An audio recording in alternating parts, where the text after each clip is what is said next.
The scene is set in the Paragon Odyssey 15, or better known as the Odyssey Theatre, Elysium of the Ventrue. This scene is a resources management and influence maintenance scene. It'll involve various roles, and which will be taking place in the background for the coming weeks when I'm not on screen, of John Stanhope and his retainers maintaining his resources and empire, as it were. Within the Odyssey Theatre, in the old office of Tom Williams, redecorated and repurposed for John Stanhope's own tastes, the gaudy American style and flamboyant nature of its original owner has been removed, making way for John's own personal tastes, a little bit more traditional, a bit more European classical. Within this room is 4 gentlemen, including himself. John Stanhope sits at the table. Various paperwork, a computer, a laptop, a calculator, and various other apparatus lie scattered. A secondary table has been set up as well, with similar accoutrement, in which sits Harold Booker, John's accountant and trusted ghoul retainer. Geoffrey and Alfred are also in attendance. There is a somber silence to the room as one chair is missing, that of Jason Todd. Jason was never really one for these little meetings, often relegated to make the tea for the other retainers, but his presence is sorely noted. None of the retainers nor the prince himself speaks of the absentee retainer, but his loss is felt within the room. His simplistic comments and rather unbiased opinion was a refreshing take from the other gentlemen within the room, who perhaps have been at this game for far too long and are a little jaded.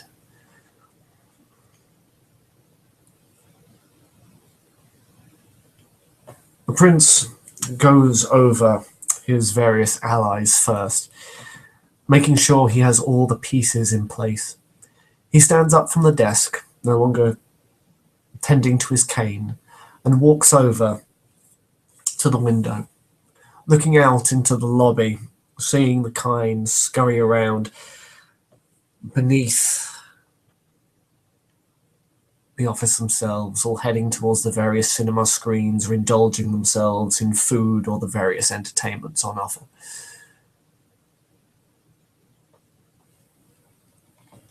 We need to start putting things in place, gentlemen. Expansion is coming, and it will be far too rapid for us to maintain, so let us shore up what we have so far. Firstly, let's see about our friends, those we have placed within positions of power within the city that help us run our various enterprises. First is John's first ally, young Miss Weatherall. Scarlet is a unique creature, a social climber, widowed, but very much of a vocacious businesswoman in her own right. It is through her that John maintains his grip of the upper crust of New Sarum. She organizes events, parties, and other social gatherings which allow the rich, the privileged, and the ambitious to rub shoulders and to make deals, to mingle amongst each other. When last John spoke to her, he accidentally snubbed her. He speaks to Alfred, immediately send her some gift or another, with a letter of deepest apology. I will allow you to transcribe this. There's no need not to be humble. The woman likes to be flattered. Speak of how we no longer wish to be out in the cold, away from her warm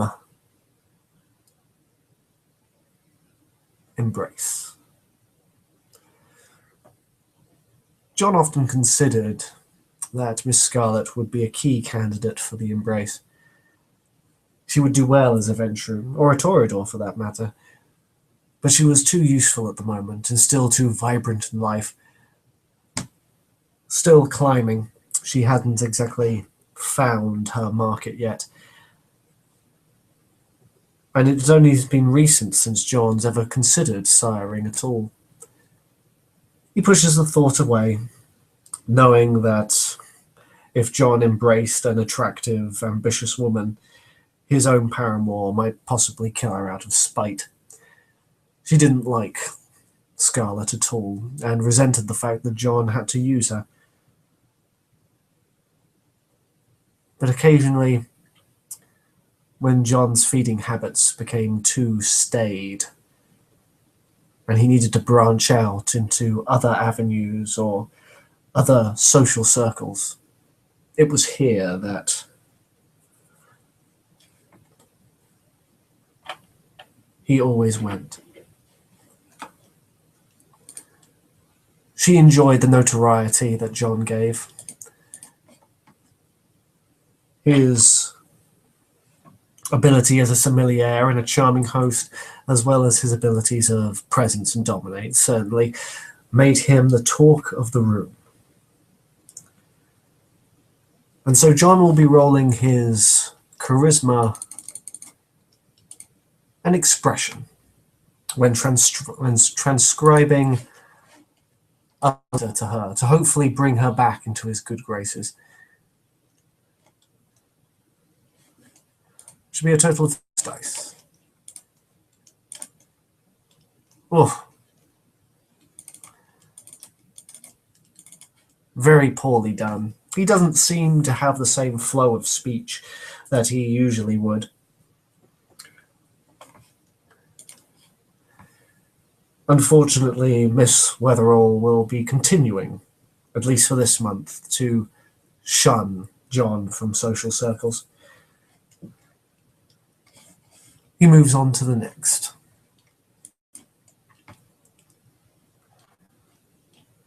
Dr. Black,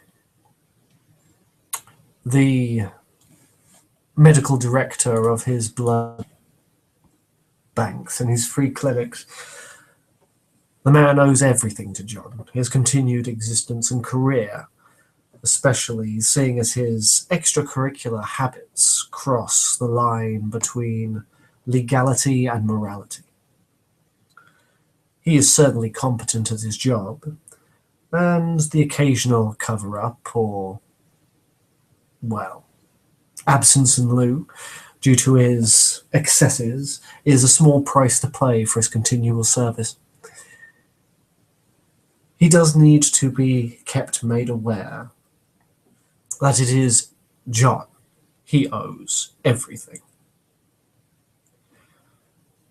Send an invitation out to Dr. Black, allow him to come to the casino, put a private show on, perhaps even call some of the ladies of the night that Mr. Brehon has decided to acquaint himself with.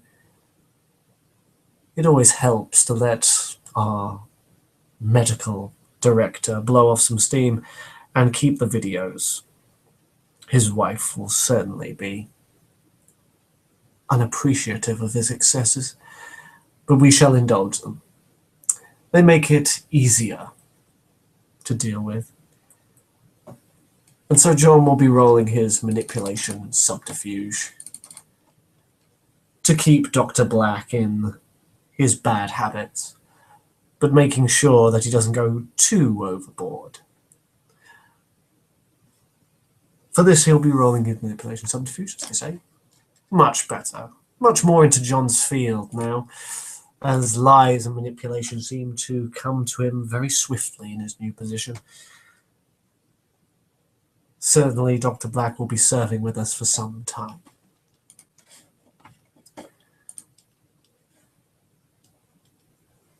Now, on a more pressing matter, Andrew Morley, the industrialist, the factory owner, the man who owns the factory which produces Stanhope's Brew bottles. The man is greedy. Simple, but that is never a crime. He simply wishes to keep his business running and to keep his workers happy. It is a simple request and easily met, and John's patronage has certainly paid for that. But it has been a while since the man has, well, received any dividends. And an ally that isn't maintained often grows resentful, often forgets the gifts that one gives him. For Mr. Morley, that has given him a promise of expansion. Allow him the capital to be able to gobble up a little bit more of the industrial sector. Allow his workers' families to be in employ of such a kind company that gives its fellows free health service, an amazing dental plan, and 4 weeks paid holiday. Something unknown in the Americas. Surely such a wonderful employer will only benefit all, and happy workers make loyal workers. For this, John will, with the assistance of Mr. Booker, roll his intelligence and finance to see if he can balance the books to be able to maintain this level, and see if he can slip in some of his own money to be able to expand into a new area of industry. 2 successes for John and Mr. Booker, who is an accountant for a reason. Ah, yes, I knew I hired you for some reason, Mr. Booker. 5 successes. Oh, are you saying that we can trade our dividends from Schoen's Sausage Company as well as some of the insurance money and what's the word? Profit from our other endeavors to help this without losing any true profit? Marvelous. Set aside a fund for Mr. Morley, so therefore we can make him a much more useful tool.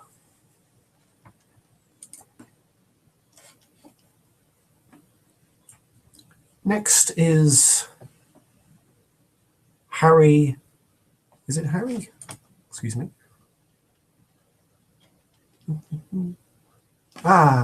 Mr. Hastings. Mr. Hastings is a malpractice lawyer, an exceedingly good one, famed for his debuncal of hospitals and feared throughout the medical community. Him and his firm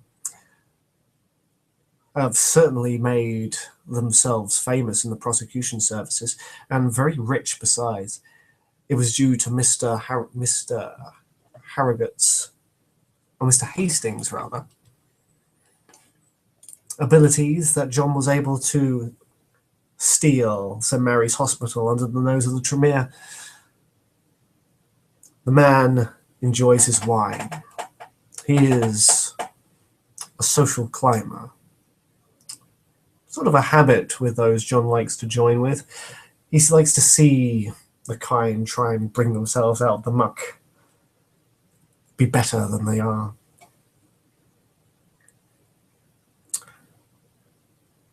Is it possible for us to become a partner in this law firm, do you think, Mr. Hastings? No, Mr. Book? Well, sire, law firms are very expensive, and one as prestigious as Mr. Hastings is going to certainly be a very much dent in our budget. With the other things you wish to accomplish, perhaps direct control is not going to be profitable. Yes, something for the future, perhaps, Mr. Book. You are quite right. Let us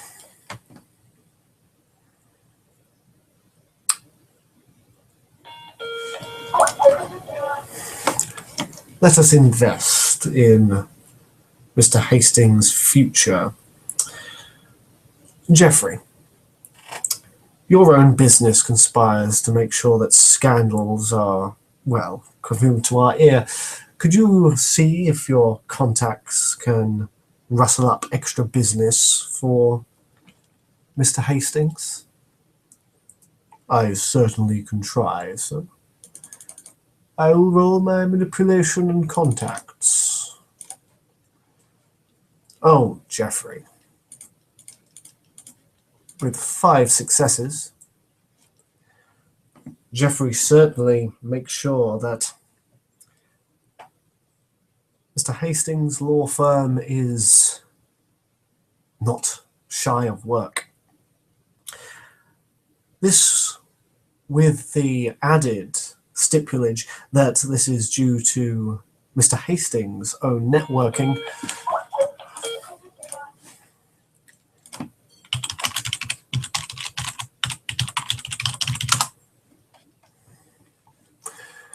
Means that he will become partner in no time. Well, gentlemen, now that the allies have been sorted, let us see to our own hold in the city. We need to make sure that our influence is maintained. This role uses manipulation and politics for every bit of influence that John has. For him to maintain his web, to keep up to date, to bribe the right people, to find the right letters, to keep in the know, which involves 7 dice. First off, we will go for John's staple, his bread and butter, which is the medical field. John always keeps a hefty and kindred-like claw on this particular avenue, and does not wish for it to slip beneath his fingers. With 2 successes, he maintains it, but no change. Next is his small amount of influence within the police. His contacts need to be brought on side. Internal affairs has been a piece of fruit he's been wanting to bite into for quite some time. But alas, it has taken too long. Kieran Byrne, one of the high-ranking officers in the New Sarum Police Department, is a continued member of the casino and a man who enjoys a little flutter. His debt for the casino keeps going up and up and up, and this allows John a certain pull with our dear boys in blue, allowing him to request small things, as well as finding out a little bit of information.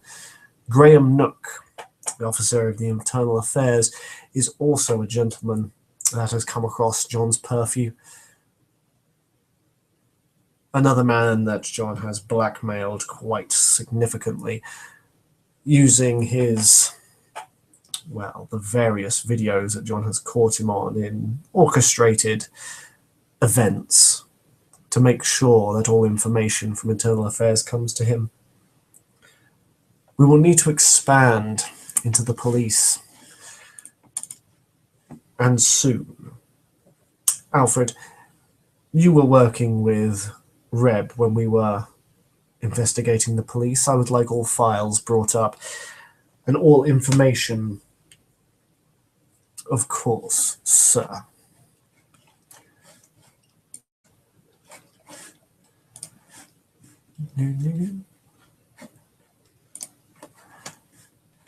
Just find Alfred's sheet. See what Reb has given me.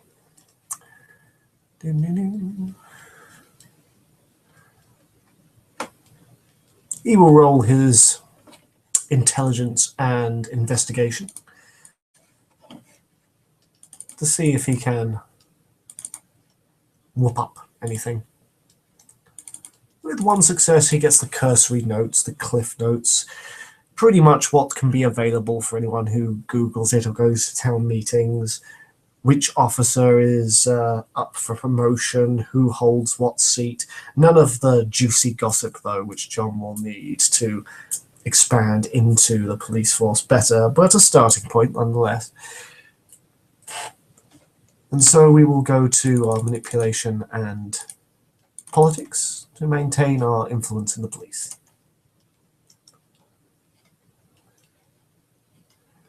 Oh dear, not a botch, but a failure.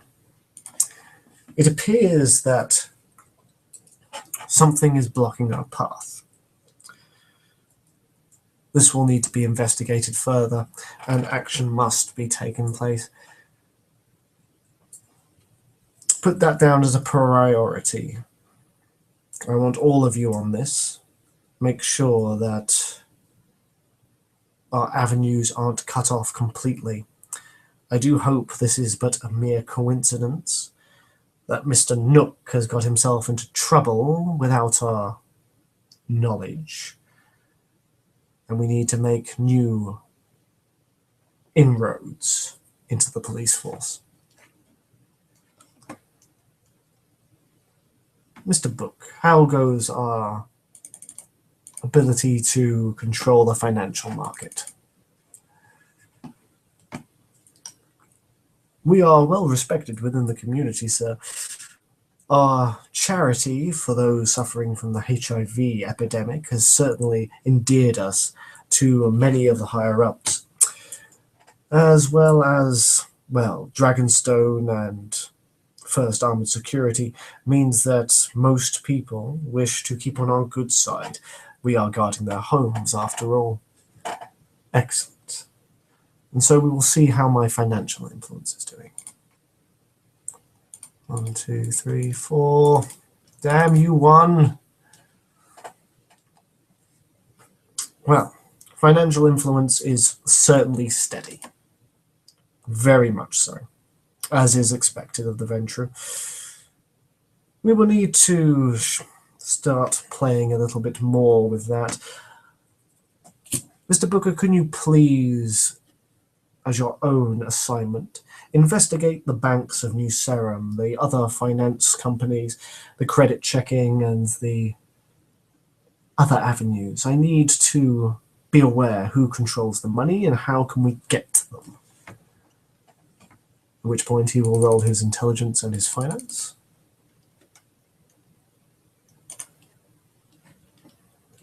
Not a botch, but a failure. Oh my god. Of course, sir. He says blutteringly. John ignores the stittering ghoul. He will do as he's told, otherwise he will fail. If not, he will get more competent people on the job. And finally, his influence in high society. John's numerous wine tastings and parties within Nobility Hill, as well as his various functionaries within the casino and the Black Orchid. Certainly make sure that the kine are aware that this English philanthropist, I said that wrong, is certainly a man to know. And although he has suffered a great loss in his ability to mingle with the right folk due to Miss Scarlet's temperamental nature, we will see if his own machinations are enough to keep his influence alive. Only just. Geoffrey interjects, "It appears, sir, that within the kind circles, unfortunately due to your other matters of kindred politics, it seems that although you are well respected, you are no longer the hot topic of town anymore. This is regrettable, but not unsalvageable." I see. Well, much to do, gentlemen. Kindred politics can only get us so far, and with any hope, our subjects will be able to help us in this endeavor. But yes, we have much work to do.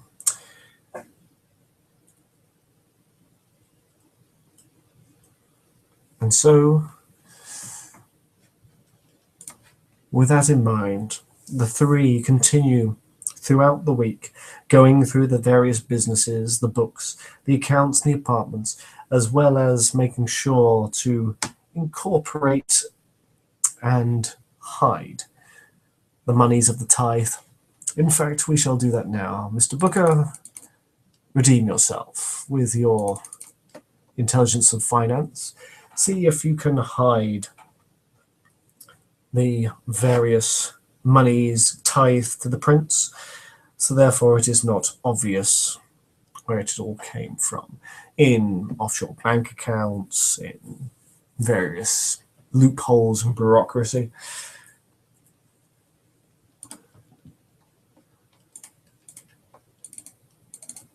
Three successes. Could be better, could be worse.